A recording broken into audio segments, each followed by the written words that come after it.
This is the Ghost, a hybrid heavy fighter which uses a gravity drive as its primary method of propulsion. It's 16 meters long, 20 meters wide, 8.5 meters in height, and weighs about 187 metric tons.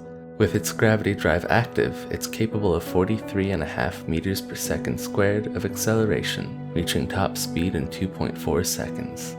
Speed isn't the Ghost's only asset, however. Equipped with 2 large ship rocket launchers, 8 small ship rocket launchers, 2 Gatling turrets, and 4 interior turrets, it carries significant damage and anti-missile capabilities. Its gravity drive is comprised of 4 mass blocks and 4 gravity generators. Additionally, the Ghost has a total of 34 omnidirectional thrusters and 46 gyroscopes for maneuvering, all powered by just 6 small ship large reactors. Together, these parts make the ship a terror on the battlefield, capable of inflicting incredible damage while still being absurdly fast and maneuverable. In addition to its weapons and navigation systems, the Ghost houses 9 timers and 6 programmable blocks to enhance the pilot's flight controls.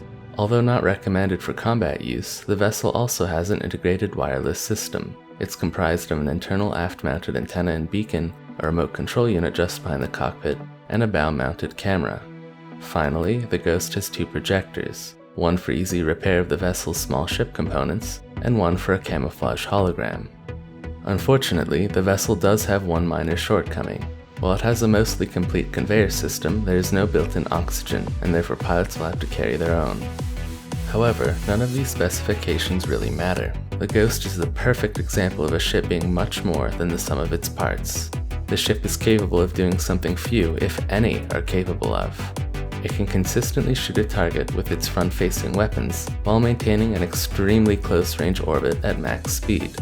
Ordinarily, when a ship attempts to both orbit and fire upon a target, it must either do so from an extremely long range, or it must slow down.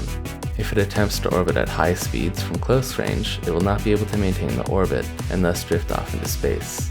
The Ghost has no such shortcoming. To initiate such an orbit, the Ghost's pilot should aim off-center from its target, roughly the orbit distance they wish to maintain, and enable its gravity drive. Just before coming in line with the target, the pilot then aims just below, in between the target and the orbit path behind them. If performed correctly, the Ghost will quickly reach max speed in a stable orbit, and when firing this way, the orbit and momentum of the vessel will cause its missiles to strike the target. Let's switch over to some live test footage. Before flying the Ghost, there's a small pre-flight checklist the pilot should perform. First, ensure that the internal connectors holding the large grid in place are locked. This can easily be done by looking through this small gap in the armor. If the connectors are not locked, you can quickly lock them by switching to hotkey page 2 and pressing 1 to activate the Ghost's launch sequence. Or, you can go into the terminal and lock the connectors manually. Next, make sure inertial dampeners are enabled, as they're required for the Ghost's orbiting mechanics. Now you're ready to fly. Start by aiming a little above your target and enable your gravity drive. As you approach your target, start thrusting upwards and maintain this thrust throughout your orbit. Right as you reach your target, aim down. Maintaining an orbit in the Ghost definitely takes some getting used to, but with a little practice you can quickly enter a stable orbit, as well as easily adjust your orbit distance. If you wish to increase your distance from the target, you can thrust forward for small adjustments, or thrust in reverse for faster adjustments. While thrusting forward may seem counterintuitive, doing so disables your reverse dampening, causing the ship to drift away. Aiming higher will also have a similar effect. Alternatively, you can aim down to drift closer. Here's what the orbit looks like in third person.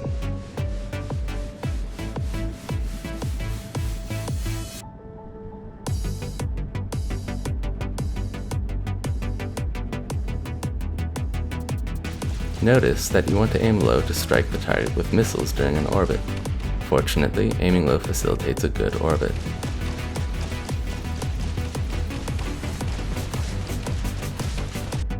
Here's what an orbit looks like going bow over stern.